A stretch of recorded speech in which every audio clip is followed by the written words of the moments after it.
हरि ओम। व्याकरणाचार्य द्वितीय खंडे तृतीय प्रश्नपत्रे वैयाकरण भूषण सारः एषु दिनेषु पाठ्यमानः अस्ति। तत्र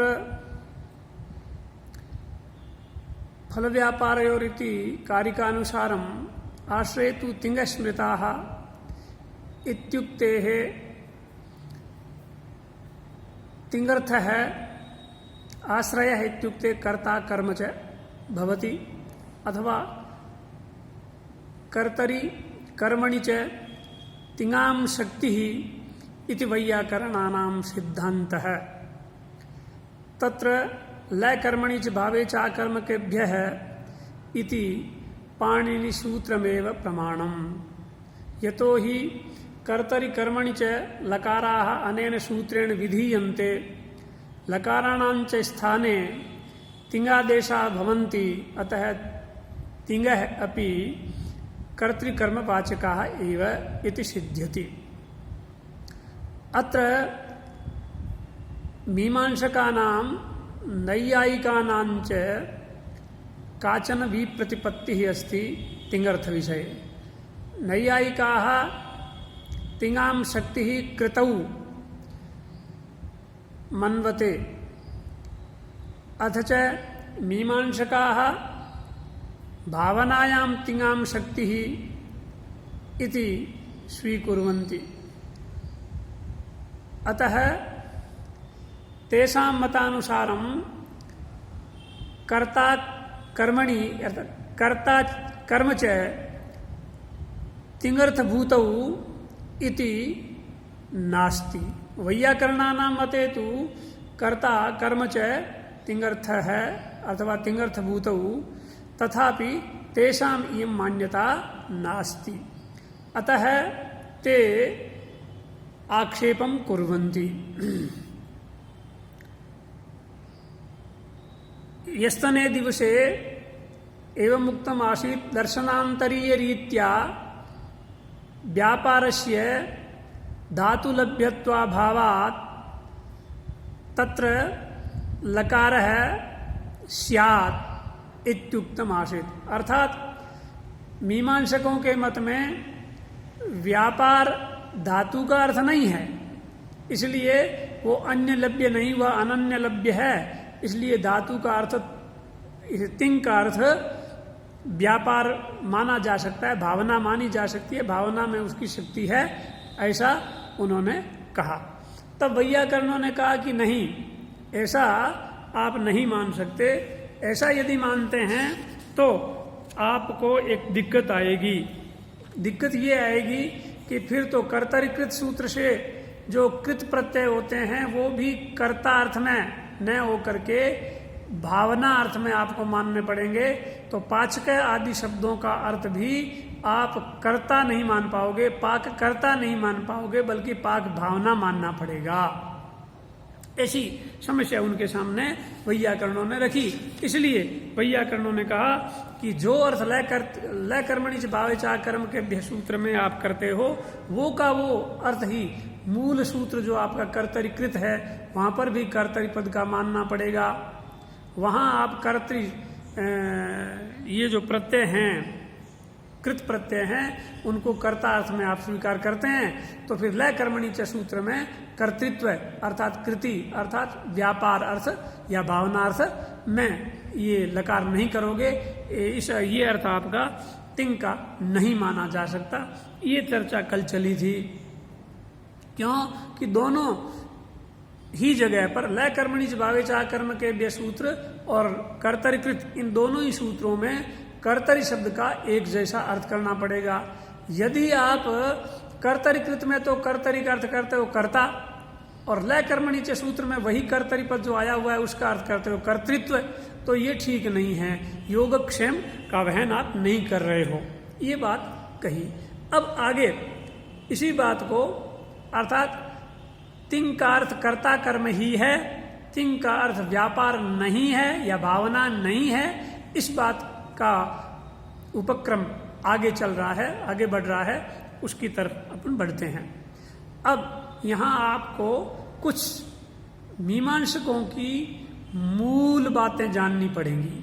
मीमांसकों के कुछ सिद्धांतों का सामान्य ज्ञान आपको होना जरूरी है। मीमांसक धातु का अर्थ केवल फल मानते हैं और तिंग का अर्थ भावना मानते हैं। ये ध्यान रखिएगा। अब यही बात जब वहां आती है पाचक में, पचती में, तो इन्होंने ये किया, पच का अर्थ कर दिया फल और तिंग का अर्थ कर दिया भावना। तो पाचक ये कृदंत स्थल जो है वहां पर पच का अर्थ वो भावना फल करते हैं और नौल का अर्थ कर्ता करते हैं, वहां भावना नहीं करते हैं। तभी तो उनको पाचक का अर्थ पाक करता ये अर्थ मिलता है। तो ये ध्यान देने की बात है, मीमांसक पाचक इस कृदंत पद में नौल प्रत्यय का अर्थ कर्ता ही रखते हैं, जबकि पचति इसमें तिंग प्रत्यय का अर्थ वो भावना करते हैं। ये विपरीतता दिख रही है, एक रूपता नहीं दिख रही है। तो फिर पाचक में पच का अर्थ फल किया और नौल का अर्थ उन्होंने कर्ता किया, तो फिर भावना कहां से आई? भावना कहां से गृहित होगी? क्योंकि कर्ता तो किसी क्रिया का होगा ना, तो वो क्रिया का कहने वाला कौन है? क्रिया को कौन कह रहा है? तो उसके लिए वो क्रिया का आक्षेप कर लेते हैं।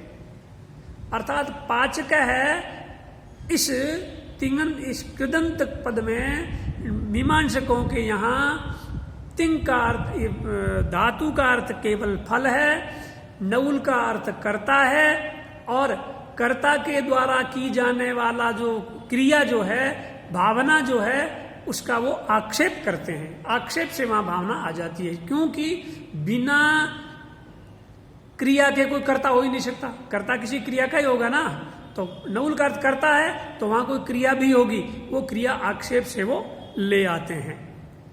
लेकिन पचति इत्यादि तिङंत स्थलों में वो भावना तिंग का अर्थ मानते हैं, वहां भावना को आक्षिप्त नहीं मानते हैं, वहां कर्ता को आक्षिप्त करते हैं।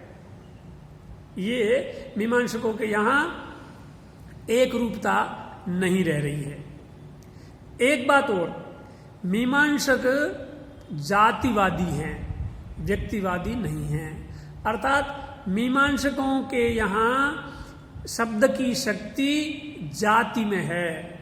अर्थात किसी भी शब्द का आप उच्चारण करते हो, किसी शब्द का प्रयोग करते हो, तो उससे जाति का बोध होता है, व्यक्ति का बोध नहीं होता। घट शब्द का प्रयोग किया तो वहां घट शब्द के द्वारा उनको घटत्व जाति का बोध होता है, घटत्व जाति की उपस्थिति होती है, ऐसा वो मानते हैं। तो का घटत्व जाति की उपस्थिति होती है, ऐसा मानते हैं तो फिर एक दिक्कत आएगी। क्या? कि घटम आनय, घड़े को लाइए। अब यहाँ घट शब्द के द्वारा घटत्व जाति का यदि बोध हो रहा है तो घटत्व जाति को नहीं लाया जा सकता, वहां तो घट व्यक्ति को ही लाना पड़ता है। घटे जलम निधेहि, घड़े में जल डालिए। यहाँ घट जाति में जल नहीं डाला जा सकता, घट व्यक्ति में ही डाला जा सकता है, तो ये प्रॉब्लम आती है उनके। ऐसी स्थिति में वो घट व्यक्ति का आक्षेप कर लेते हैं, क्योंकि जाति किसी व्यक्ति में ही रहती है, बिना व्यक्ति के जाति रह नहीं सकती। तो व्यक्ति का आक्षेप कर लेते हैं, है तो जातिवादी लेकिन व्यक्ति का आक्षेप करते हैं। ये दो बातें मीमांसकों के विषय में यहां आगे इस प्रकरण में महत्वपूर्ण है, इसलिए बता देता हूं। पहली बात तो क्या कि तिंग का अर्थ वो मीमांसक भावना मानते हैं, लेकिन कृत प्रत्यय का अर्थ कर्ता ही मानते हैं।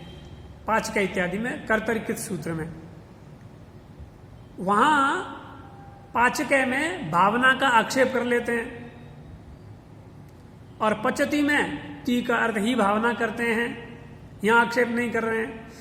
और एक जातिवादी होने के कारण से व्यक्ति का भी आक्षेप करते हैं। ये दो बातें ध्यान में रखिए। अब इन बातों को ध्यान में रखते हुए हम आगे बढ़ेंगे, तभी ये प्रसंग समझ में आएगा।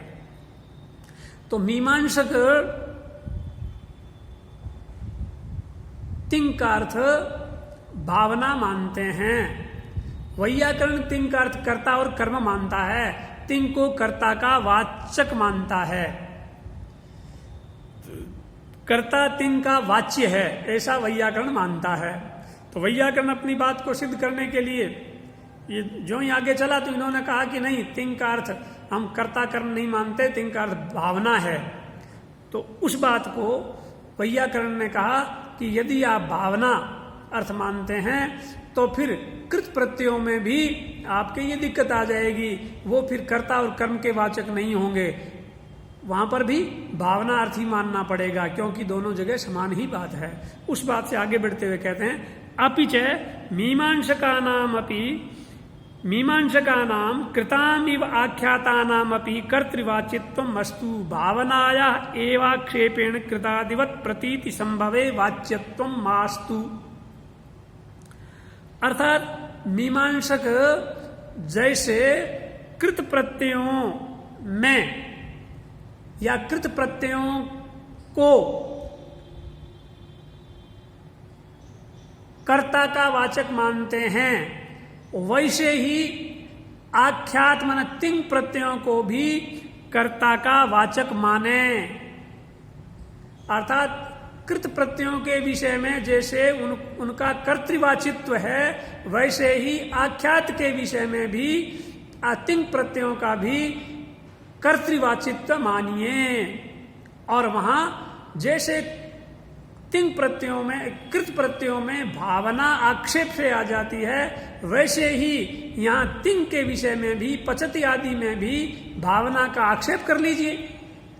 हमने तो धातु का अर्थ फल और व्यापार माना, आप धातु का केवल फल अर्थ मानते हैं, व्यापार अर्थ नहीं मानते हैं, भावना अर्थ नहीं मानते हैं, तो मत मानिए, अब आक्षेप कीजिए जैसे कृत प्रत्ययों में आक्षेप करते हैं। तो यही कहा भावनाया एवं आक्षेपेण कृतादिवत, भावना का ही आक्षेप से कृतादि की तरह ही प्रतीति संभव है। तो फिर ये भावना को तिंग का वाच्य क्यों मानते हैं? वाच्यत्व नहीं होना चाहिए, वाच्यत्व नहीं माना जाना चाहिए। प्रतीति संभवे कृतादिवत प्रतीति संभवे वाच्यत्वम् मास्तु। अर्थात वैयाकरण कह रहा है मीमांसकों को कि जैसे कृत प्रत्ययों में आप कृत प्रत्यय का अर्थकर्ता मानते हैं, वैसे तिंग का अर्थकर्ता मानिए। वहां कृत प्रत्ययों में जैसे भावना का आक्षेप करते हैं, वैसे ही यहां पर भी आक्षेप कर लीजिए, क्या दिक्कत है? एक रूपता रहेगी आपके, ठीक रहेगा ना। तब वो कहते हैं तथा सति प्राधान्यम न स्यात्। वो प्रश्न कर रहा है वापिस मीमांसक कि यदि हम भावना का आक्षेप कर लेंगे तो उसका प्राधान्य नहीं रहेगा, क्योंकि मीमांसकों को भी भावना मुख्य विशेषक शब्द बोध अपेक्षित है। भावना अर्थात व्यापार ही विशेष्य के रूप में शब्द बोध में वाक्यार्थ में उनको मान्य है। तो विशेष्य या प्रधान कौन होगा? जो किसी शब्द का अर्थ हो, किसी शब्द का साक्षात वाच्य हो, वही तो प्रधान रह सकता है। यदि ये भावना का आक्षेप कर लेंगे, अर्थात भावना को तिंग का वाच्य नहीं मानेंगे, धातु का वाच्य तो ये मान ही नहीं रहे, धातु का वाच्य तो केवल फल मानते हैं, तो तिंग का वाच्य इनको मानना पड़ रहा है। और तिंग चूंकि प्रत्यार्थ की प्रधानता होती है, तो ताकि भावना की प्रधानता उनके यहाँ सिद्ध हो जाए, इसलिए ये तिंग का अर्थ भावना मानना चाहते हैं, क्योंकि भावना मुख्य विशेषक शब्द बोध इनको इष्ट है। लेकिन वैयाकरण कहता है कि आपके भावना आक्षेप से ले आओ, तो ये कहते हैं अजी ऐसा कर देंगे, आक्षेप से भावना मान लेंगे तो भावना की प्रधानता नहीं हो पाएगी। तथा सति प्राधान्यम न स्यात्। ऐसा यदि प्रश्न करते हैं मीमांसक, यदि ऐसा प्रतिप्रश्न करते हैं, तो वैयाकरण उत्तर देता है न, ऐसा मत कहना, ऐसी कोई समस्या नहीं है। क्यों? घटमान इत्यादि आक्षिप्त व्यक्तेरपि प्राधान्य वदुपपत्ते है। घटमान है इस वाक्य में आप जातिवादी मीमांसकों के यहाँ घट व्यक्ति की प्रधानता होती है कि नहीं?